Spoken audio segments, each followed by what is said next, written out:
Live and live. Awesome. I am so excited for today. Happy Thirsty Thursday, everyone.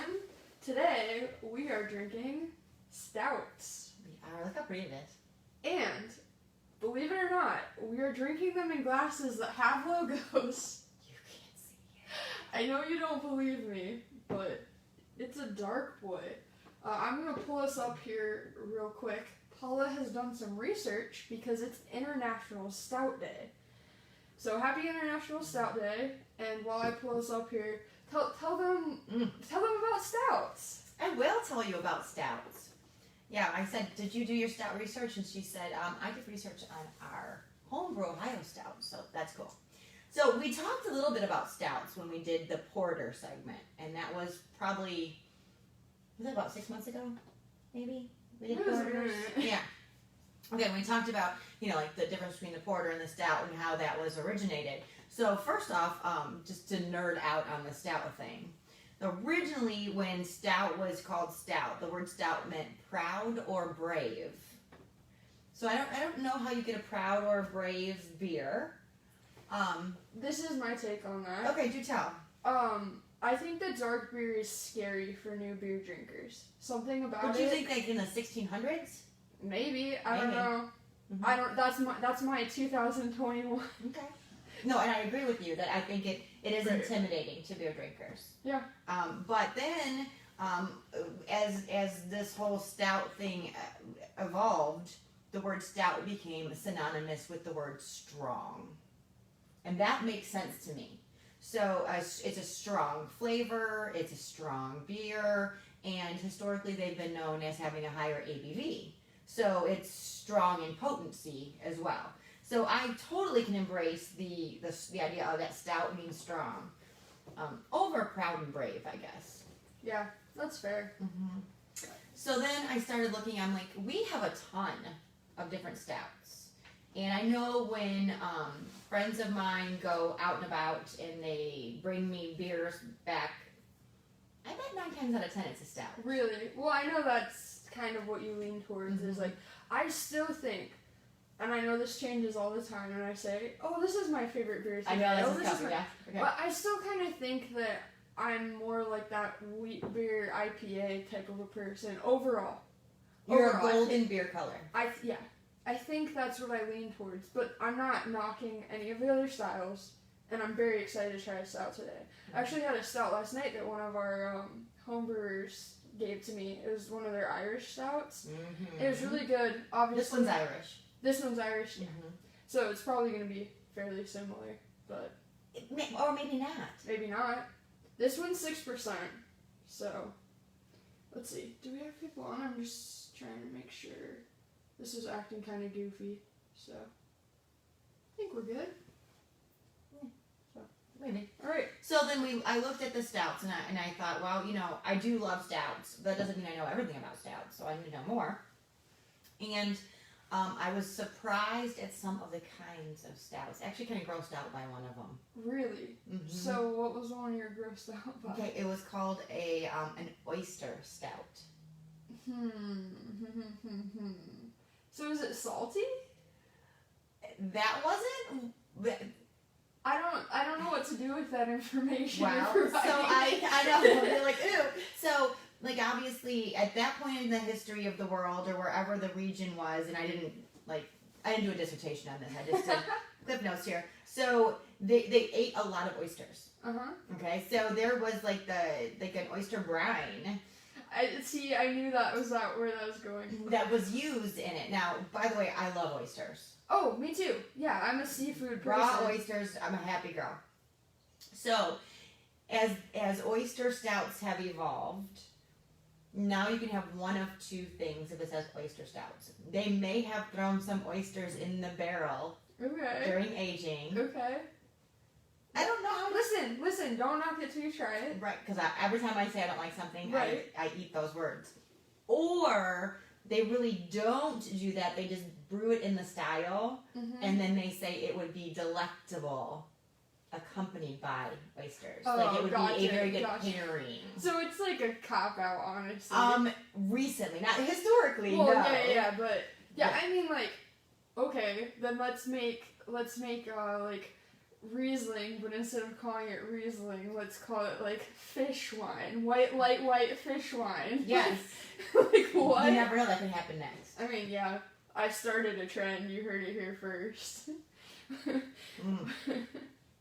When everyone's drinking their pizza beers. Oh, well, they're shower beers. Well, yeah, they're shower beers, but I would hope that's not because the water that you're Oh no. Oh, that's rough. No. Yeah, that's really rough. But the oyster stout was something I was like, okay, I'm Wait, totally... are you already drinking? Oh, heck yeah, I'm drinking. What the heck? We normally do it together. I know, but... Okay, try it. But Well, I already know I like this. Cheers. Rude. I know, but you can't put candy in front of a child. That's true. Oh, wow, that's way lighter than I thought it was going to be. That's what I didn't want to talk about it because I wanted to have you be surprised. It's not thick. It's not heavy. It's... Dude. Right? That's freaking good. So how do you explain to people who It's way have different never... than the one I drank last night. I was like, that's why I said too, like, if you love a stout, you love that stout. That doesn't mean that you've tried all of them. They're not similar. No, that's crazy. And I have trouble differentiating. Like, if I'm ordering on a menu out and we're out somewhere, I have trouble being like, okay, I think that's one that I would like versus one that I don't know. I need to drink more of them because I don't know which ones I would like. You heard it here. She needs to drink more. Yeah, because I got this peanut butter porter, loved it, Mm-hmm. and it was one that somebody brought in. A guy that knows beer really well brought it in, loved it, and then I went out to a restaurant and there was a peanut butter porter and I got it and I hated it. No, I mean not hated it, but like it wasn't the same at all. Yeah, it wasn't the same at all. So then I was like, the name was the exact same thing. Like, what am I supposed to do? Yes, but you know what? Like, if you went to a hat shop, all of them are hats, but you don't like all of them. Yeah, that's 100% true. So, and peanut butter porters aren't all even if someone's equal. like, oh my gosh, there's this yellow hat, and then they send me a picture of the yellow hat, I'm like, I'm not really about that. Because there's certain, like, you have to have this, because I wear my hats backwards, so you have to have this certain thing, and you have to, there's a lot. So, I feel like it's same idea. But, yeah, no, it's light. So, when I was drinking the one last night, which was just an Irish stout, it, like, hit your mouth different. Like, this one, you sip it, and, like, the flavor's, like, the flavor of the actual beer is, like, mostly out of your mouth, and you're left with, like, coffee, or whatever, or, like, chocolatey coffee. That one, it was, like, the flavor of, like, the malt, like, I mean, I know that's the flavor of the malt, too, but, like, a different flavor was, like, left with you, and it sat really heavy, whereas this is just, like, light and airy. I think this is light. Have you ever seen Hershey's chocolate? Not that this has Hershey's chocolate in it, but it just reminded me. Have you ever seen Hershey's chocolate that has, like, the air? It's called, like, Hershey's Air or Hershey's Zero or Bubble. No. So, basically, someone really smart, this is my opinion on it, someone really smart was like, yo, there's this trend where you, like, do nitro everything, right? What if we take our chocolate and we put a bunch of air bubbles in it and we market that, right? And we're actually going to be using less chocolate overall because there's air bubbles in it. And they did it, and everyone tried it, including me, and it tasted exactly the same as Hershey's chocolate. It just had less chocolate in it because there's all these little bubbles. Like, it didn't improve the texture. It didn't, like, it literally didn't do anything to me. I don't know, maybe other people had other opinions. But it's brilliant because I calculated how much chocolate they were saving and how much money they were saving on this tactic. Hershey's, if you're watching, I'm on to you. But that's how this beer makes me feel, is like the feeling that it was supposed to be like light and airy, and they actually got it. Good job. I think it's perfect. Now, I have had some people bring me stouts that have, like, if they're in a can, they have like a thing in them. A thing. Like a ball, or it's actually an object inside the can. Really? That helps when you pour it, that it is the right, like, head on it and all that business. And I don't know any of the science behind it. Is it a metal ball? I don't know, because I didn't take it out. It's okay. too big like, to come out. Huh. But it's only in cans. Mm-hmm. Huh, if anyone knows what I'm she's talking about. Mm-hmm. I never know what she's talking about. It's true. It's all good. So also, all right, so we had Milk Stout, which we talked about. Yep. But did we, though? Or did we talk about Milkshake IPA? Well, we talked a little bit about Milkshake IPA, but Milk Stouts... It's just a stout with lactose. Yeah, with lactose, Yeah. so it has, like, different It's a mouthfeel, right. Mm-hmm. Then dry or Irish Stout, which is the non-sweet or standard stout, which is what we're drinking right now. Mm-hmm. And then there's the porter, which some people differentiate a porter from a stout. Other people call it a stout porter, and other people say it's the same darn thing called two different things. Doesn't it have to do with the malt being, whether it's like roasted, like whether it uses a roasted malt or not? Maybe. Is that what we came up with last time? I think that's what I think read, it was. Oatmeal Stout, which means that there's a maximum of 30% oats in it. Okay, and we actually have, that's one of the kits that we have today. And you know, that's one of our popular kits, especially this season. It seems like maybe it's going into the fall. Dude, one thing I love is pecan pie, and you're gonna pecan pie. How does this relate? My dad puts oatmeal in his pecan pie, so I imagine an oatmeal stout with a piece of my dad's pecan pie. That would be good. That'd be I really do like good. stout with sweets, though. Yeah, I just like sweets. And I just like stouts. And then there's the chocolate stout, which obviously speaks for itself, the chocolatey. And then there's an Imperial Stout, or a Russian Imperial Stout, which we do have on our stock. We do. It's usually over 9% ABV, and it's very dark. In fact, the kit that is the Russian Imperial Stout, the little code here on it, the color is black. Yeah, and I think one of these is actually black as well. So we have the Oatmeal Stout, and we also have the Whiskey Barrel Stout. I have no idea if I'm doing one or the other. one or the other right, but so you went through some of the stouts that we have, but I made a list as well. We have an Oaked Imperial Stout, and that's by True Brew. So that's gonna have I think it was like 9 or 10%. Yeah. We have, you said Milk Stout, but we also have a Chocolate Milk Stout.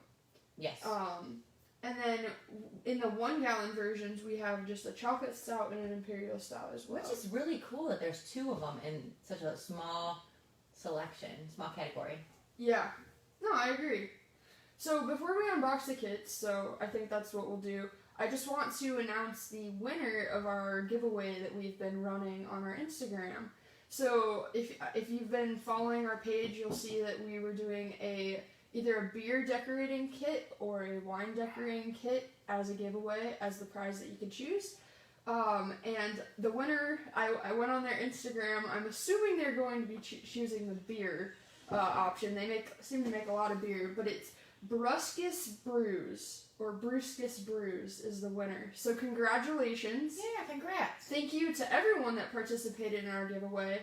And the main page of our website right now does have all of the decorating supplies that were featured in the giveaway featured on the page for sale.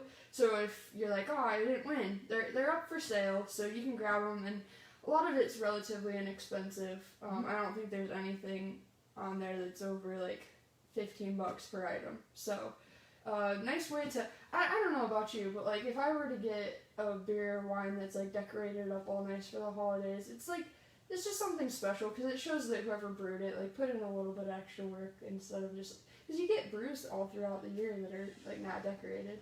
Why not decorate them? I like pretty things. You do like pretty things. I do. Paula's been working on the store and making the store pretty. I shouldn't say the word store. I see the. I know. Did you see the stress? The stress line just came right back. I better drink again. No, right. We have it. It's gonna be fantastic. It's gonna be cool. Yep, and our anniversary is coming up. We'll touch on that just like briefly, but 16th through the 20th. More information will be coming out, I believe, tomorrow. What's today? 4th. Sure. More information will be coming out on the 5th. Yeah, this tomorrow. All right, let's open a kit. Okay. Which one do you want to do? I want to do the whiskey. The whiskey barrel. Yeah. These are Yes. no joke. They're pretty heavy. And you know, sometimes you get these and you can tell that like the very top inch or so has nothing in it. Yeah, no, this is not the case. This is full for sure. Are these pricey? So the Whiskey Barrel Stout is $49.99. What's that, man? And the Oatmeal Stout is going to be $43.99. Okay. So. But you know, the oatmeal still has 5.5 to 6% ABV. Yeah, and the whiskey is at 5.5 to 6 as well. So they're fairly similar in ABV. The IBUs are a bit higher on the Whiskey Barrel Stout, but not much. I mean, this is 31 to 35, that's 28 to 32. So it's not that insanely different. All right. This is so good. Agreed. I'm really happy about it. Alright, so that's why when Nick called, I had to tell him we were going to drink because I knew it would be something that would make him sad. He's overworking the store today. So Whiskey Barrel Stout, if I can open the box, that'd be great. Let's see. So here are your directions. And I thought that they would include this to make it the Whiskey Barrel, but the thing that makes the Whiskey Barrel Stout, that is Whiskey Barrel oat chips. 2.5 ounces of that. So I am assuming, with my limited knowledge, that they're probably going to put these in after, like not during the brew day. But I could be wrong. Yeah, that's on step 10. Yep. Step 10. So we have to go clear to the back page. But I will say, if you want to do an oaking of a beer or a wine, we do have what? Gin, whiskey, tequila. Agave? But that's a tequila. Oh. Because we're not allowed to say tequila anymore. Cognac. We have a lot. A lot of different and not flavored only, oak chips. Not only flavored oak, but flavored Hungarian, flavored French, flavored American, like. And different toasts. Yeah. Yeah, and then the spirals. It'd be very cool to do a batch of beer and then split it up into like 4 or 5 different things and oak it differently and then be able to like taste, because it's all the same beer, just oaked differently. Yeah. That'd be super neat. It would be, and it would be significant, I will bet you. Yeah. If anyone wants to do that and like post it to socials, we would love to like potentially work with you on that. That'd be fun. That'd be really cool. So okay, so this is it says specially selected dark malt extracts and specialty grains combined to release a delightful bouquet of chocolate and roast. We've included a package of genuine Whiskey Barrel oak chips to impart flavors of oak and whiskey. I don't know how that could be a bad thing. All right, we have 2 hop additions. So we start with the crushed grains. Okay. So we have got crushed black barley malt. It smells so good. Yeah, I love those. The deep, dark, yummy ones. And then we've also got crushed Cara Brown, 8 ounces of that, and crushed chocolate barley. Wow. So that's beautiful. It really is. Okay, then we have some LME. Yep. So we've got. That's probably why this is so heavy. Oh yeah, we have LME and DME. Ugh. Testing my muscles. We've got dark, and I think the other one's light. Yeah, dark and light. So you've got a harmony there. So 6.6 pounds of those. This is some fermentable. And yeah, I'm surprised that ABV isn't higher. Right. Dry malt extract, sparkling amber is what we've got. Like, I'm like reading the dark dry malt extract as if I didn't know that's what it was already. That's all right. It's all right. We're drinking. It's all good. Then you've got your first edition is a cluster hop. All right. And then your second edition should be your fuggle. So there's only 2 editions? Yes, there's 2 editions. You so have 2 ounces. Yeah, so 2 ounces of cluster. No, 1 ounce of cluster, 1 ounce of fuggle. Well, then what's... is this dry hopped? Let's see. It shows us 1 ounce of cluster and 1 ounce of fuggle during the brew day. So that must mean that it's... Oh, let's see here. What do we do with the other pack of cluster? Because it does say on the top that you get 2 1-ounce packages. Yeah. Oh, both. You gotta read the word both. So, no, there's no dry hopping. It's 2 ounces of I was like, that's cluster. kind of odd, because it's not typical to dry hop a stout, is it? No. Yeah. I was Okay. like, what? Okay. So we start with 2 ounces of cluster. 30 minutes later, we put in an ounce of fuggle. 30 minutes later, we terminate the boil. That makes a lot more sense. All right, we're gonna cool, and we're gonna pitch some yeast. So what yeast are we pitching? We have got SO4. Good choice. Always a good choice.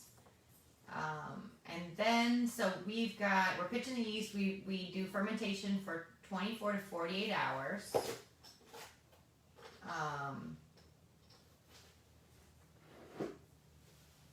And then take another gravity reading in 4 to 6 days, confirming fermentation.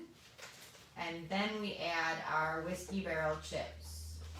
So how many days is it before you add So it the says chips? the wort will begin to ferment within 24 to 48 hours, but in 4 to 6 days is when we're gonna confirm that our fermentation's working where we want it, and then we're gonna add the whiskey barrel chips.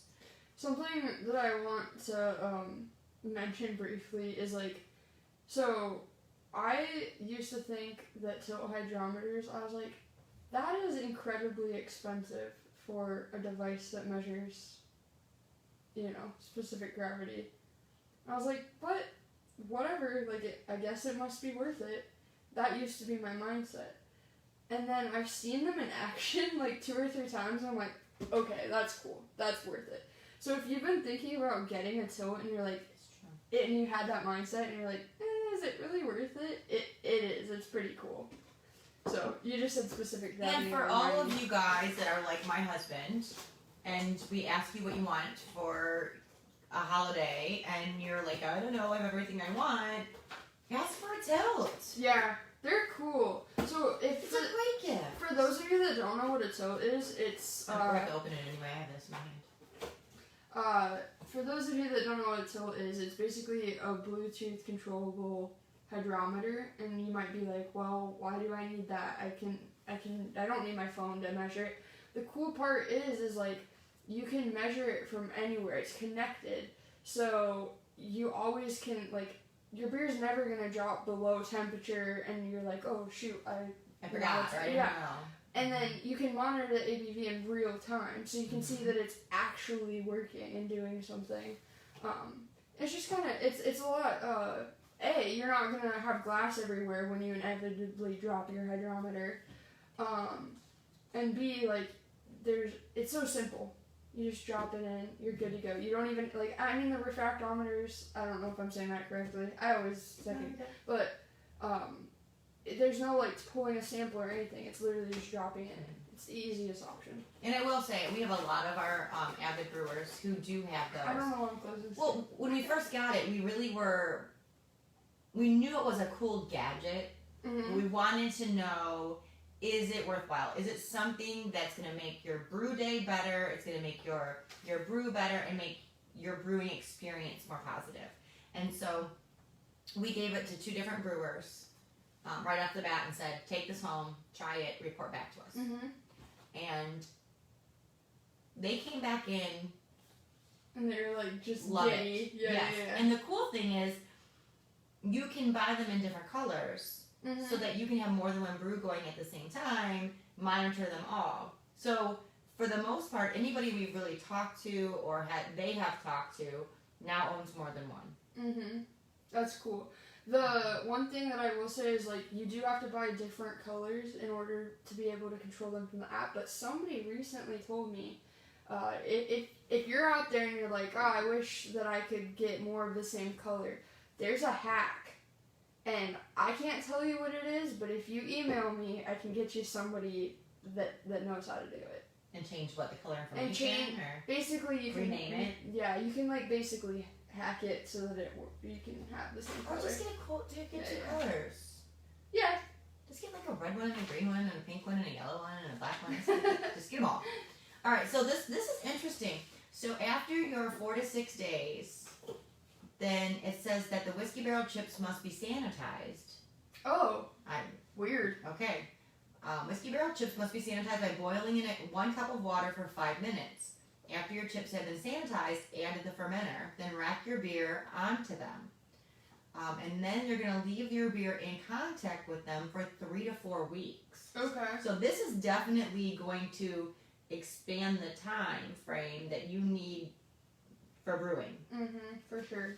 Yeah, and then on bottling day, carefully siphon your beer away from the chips and into your bottling bucket. So that is something I don't think I've read these directions before. Yeah, that's interesting. But I mean, it makes sense because it's like it's wood and it's came from a literal tree, so It's should wood. probably make sure there's no No cooties in Yeah. there. We don't want cooties. That's cool. Yeah, didn't know that, now you know. Sweet. So let's open the other stout we have, huh? This box does just not want to close for whatever reason. It's popping it and it needs to be glued over here. It's because there's so much stuff there. There's a lot. There's a lot over here. Want me to take that or are you good? I think I'm good. Okay. Yeah, we're good. Alright. I hope you guys have a beer or something. You know, here we are drinking in front of you. You always say that, and I always think, like, what a dick move. For me to say that? Yeah, Wants her to have a beer. Yeah, but they're probably... Yeah, but what if they're not live? What if it's later in the day and they're like, oh, I should have grabbed a beer. It's after work. That's true. Not That's everybody true. can. Well, first of all, if you're at work, Well, you're probably not first watching of all- us. Yeah, that's true. And truly, if you're at work and you're watching us, you might as well grab a beer because I'm pretty sure you should be watching us. That's true. Okay. See where my mind goes? I get you. I get you. Somehow. We're very different, but somehow I get you. It works. Okay.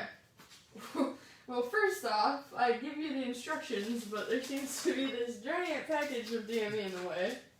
Wow. 3 pounds. And it's traditional dark, so that's not playing around. Yeah. So it's interesting. Here you go. Thanks. It's interesting because the ABVs on these are similar. They're both around 6%. But the crazy thing is that there's 3 pounds of dry malt extract and 3.3 pounds of LME. I'm not sure which one yet. But, I mean, I guess that evens out because this had 2 liquid and 1 dry. But that's still a lot. Right, so it actually ends up being that one had 1 more pound total. The whiskey roast stout has 1 more Yeah. pound. But this one has But- maltodextrin. I was gonna say, I was gonna say slow your roll because you might be wrong. Yeah. So it's a medium to full-bodied ale, rich and toasty in flavor. Biscuit malt combines with the flaked brewer's oatmeal to offer a nutty yet silky character. Chocolate barley adds an impression of roasted coffee. 2 row malt is included to aid in converting the oat starches into fermentable sugars. And the selected yeast will yield a fermentation that leaves a slightly sweet character. I just love how they explain it to us. My favorite malt is biscuit malt. It I is. just like the way that it smells. I like the name of it. Like it just makes me like think of biscuits. Biscuits are good. See, and I love either roasted barley or chocolate. Yeah, I don't know. But that explains it, right? Yeah, I don't Okay. know. I just like biscuit malt. Where's You're it at? allowed to. There's also a steep to convert component to this. Yeah, I saw that they put that insert in there. Yeah. Okay, so what are we doing here, Paula? Alright, so we are going to start with our 3.3 LME, our DME, and our maltodextrin. Wait, we're doing that before. Well, there's a steep to convert as the grains to begin with. Okay, gotcha. So, if we start with the grains. Crushed pale malt, 12 ounces of that. And then obviously, it's an oatmeal stout. I would hope that there's flaked oats, pound of flaked oats. And you said it has to be at least 30%, so. I think there's more. Right? Is there more? I think there is. Right there. Oh yeah. So crushed chocolate barley 10 ounces and crushed biscuit 6 ounces. So. That's beautiful. Yep. That's a lot of grain. It is a lot of, yeah, actually, that's a lot of grain. Wow, I like it. Okay. So in this case, the whole hop thing is completely different too. The hop thing is too? Yeah. Okay. So, I mean, you do your steeping of your grains, you have your LMEs, your DMEs, and your maltodextrin going in, but then your hop addition is just 1 ounce of Cascade hops. So, sorry to interrupt you, but you said the steep to convert. So I was just curious about what exactly that process is. Basically, it's just extra time. So instead of steeping for 20 minutes, you're going to steep for 45 minutes. And then it says the skill and equipment to be able to keep your steeping water at a very consistent, specific temperature. So that's really all the steep to convert And is. so it's probably why it's now intermediate instead of easy. Instead of the easy level. Mm-hmm. Yeah, I just wanted to touch on that because I was like, wait, I don't actually know if I know what the steep to And convert don't you is. feel like we're seeing that more often? Yeah. I mean, I don't know if it's just the kits that we're picking, but I feel like I have seen the steep to convert more in these extract kits than in the past. And I wonder if it's because they're really honing in on their recipes. I don't know if their recipes have changed, but if they have, really honing in to make sure that you're getting the best possible brews out of these recipes. You know? Yeah. Because the more specific, that's one thing I found about brewing. The more, like we always say, it's easy to make like a decent beer, but to make a really great beer, it's the specifics of all of it. Yes. So something, yeah.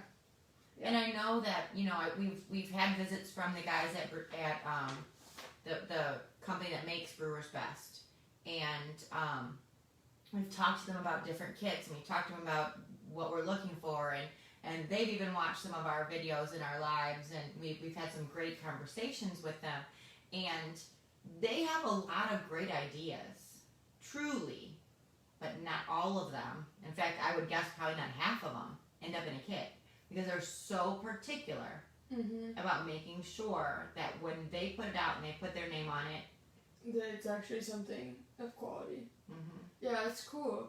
I'm gonna give a real quick shout out to one of our affiliates. Something you said reminded me of it.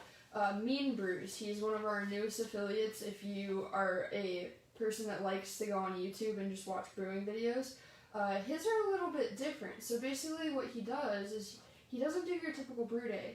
He looks at all of the award-winning recipes for a specific style, and he looks at a ton of them. And then he averages out, like, oh, okay, this had this amount of this specific grain or whatever, and this had this water profile and blah, blah. And he looks at all of them and all the little things, and then he averages it out to come up with, like, his recipe of, like, what he would recommend based on all these other things. So it's, like, very specific. Yeah, but I totally respect that. Yeah, so I think that that's probably a lot of what the people that put these kits together do is, like, a lot of research to figure out specifically exactly what needs to go in it. Which is why I think we're seeing steep to convert more, is because it's because like, you can't, it's not just always down and dirty and fast. It's quality and take your time and you get what you put into it. I think there's a misconception too. I don't know if this is true, but this is something that I feel from the vibe that I've gotten from at least the online community of homebrewing. Overall, there's an overwhelmingly positive feel to it, but one of the things that I've seen a lot is, like, extract brewers kind of get looked down upon a bit for brewing extract. You know, like, you're not real till you brew all grain. And I understand, it's not unique to the homebrewing community. There's things like that in every hobby where, you know, you're not, for example, I climb, and, you know, you're not a real climber unless you're doing a certain type of climbing. And, you know, it's not unique to beer or unique to climbing, but you're no less of a brewer if you brew extract for your whole life. I mean, they've put a lot of time and research into doing the work for you. In fact, you're probably a bit smarter because you're doing the lazy way out. Well, you know, I have the opportunity to talk to people in the store all the time, and a lot of times they'll say to me, well, I heard I have to start with these kits, but I should probably learn to, like, do it myself. You know? And it's that whole idea, and I say to them, that is completely up to you. Yeah. There are people who brew, and they brew forever and ever, and they never do anything but these kits, and they have good beer. Yeah, and it's fine. Brew the way that makes you happy. Yeah, exactly. And I'm not knocking all green by any means. It's cool. I get it. Oh. It's very hands-on. And if you have the ability to do that and you enjoy it, do it. If you don't have the ability to do it, or you don't have the time to do it, or you don't enjoy it, Don't do it. Yeah, and don't feel bad about it. Don't apologize. Don't apologize. You're having fun. Yeah. I don't know. That's just our soapbox for today. Yeah, there's a lot of guys who come in, and I know they're all grain brewers. They just are. They come in, they have their recipes, they have their notebooks. It's full of all the scientific, all the things. And then every now and then they'll see an extract kit that just catches them. And they're like, I gotta have They'll it. snag it, and I'm like, good for you. Right. You do you. Well, I think it's like a kit that, like something that can be learned from, right? Because you can apply all these principles to all grain. 100%. So. 100%. So yeah. A lot of times they think, okay, this is like the beginning, this is preschool, and then this is high school or whatever. It's not. It's whatever makes you happy. Yeah. I just wanted to mention that briefly because I feel like if you're an extract brewer, we love you. We love our all grain brewers as well. We love all of them. So what yeast are we pitching in this bad boy? We are pitching, I think, the same. Yep, SO4. Mm. So, yeah, and I know that some people are really about the liquid yeast. And they don't like the kits come with the dry. Well, then that's cool. You can get the kit and just use your liquid yeast. That's cool. Absolutely. And if you're coming into the store, I mean, not online, but if you're in the store and you want to switch out a yeast, and we have it in our cooler, White Labs, we'll give you a little credit for this, and just a little add-on. Yeah. No problem. So, what type of OME do we actually have? Light OME, because we have the dark. Traditional dark. Gammy. Yeah. Yep, and of course, I didn't mention the other one, but of course you have your priming sugar, your crown caps, and your mills and grain bag. But also, this one has maltodextrin. I think we already said that. But That's going to increase the mouthfeel, and it's going to be delicious. it also has an ounce of Cascade. Yes. Only one, though. Only one. And Which is funny because, like, the bittering units were similar, but this has one and it had 3. Yeah, but remember what Zach told us about The bittering kind of hops versus the flavoring hops. Mhm. Thank you, Yeah. Zach. And also, he said that the, well, no, I guess that's probably what it is because the ABVs are similar. Yeah. Because he said the more the ABV is bumped up, then it's like a ratio, not like a. So science. So science and math. I thought that was your thing. I thought you were like the logistics number person. I spend my day in front of Excel. Not this afternoon. I'm going to be designing this afternoon. Alright, well, I'm gonna put that back together off camera. We'd like to watch that, wouldn't we? Yeah, no, we wouldn't. Thanks for joining us. Anyone that joined us, thanks for joining us for Thirsty Thursday. I'm trying to think what we have going on next week, but I can't remember what we We should be giving a lot more details about the anniversary party and how you get in on the deals and the giveaways and all of that stuff. We'll have it nailed down. And then, depending on what's going on in the world, I would love to get us over to the store to do a live so that we can kind of just showcase back to our roots. the cool things that are going on outside of our room that's so much quieter than the store used to be. Yeah, that's true, and we don't complain about being hot anymore. Yeah, no, we don't. Although I'm always hot. Wow. There you go. Happy Thirsty Thursday. I was like, I'm not gonna let her talk anymore. We're Not just gonna touching it. end it. Mm-mm. Cheers. Cheers to our almost empty beers. Handled it.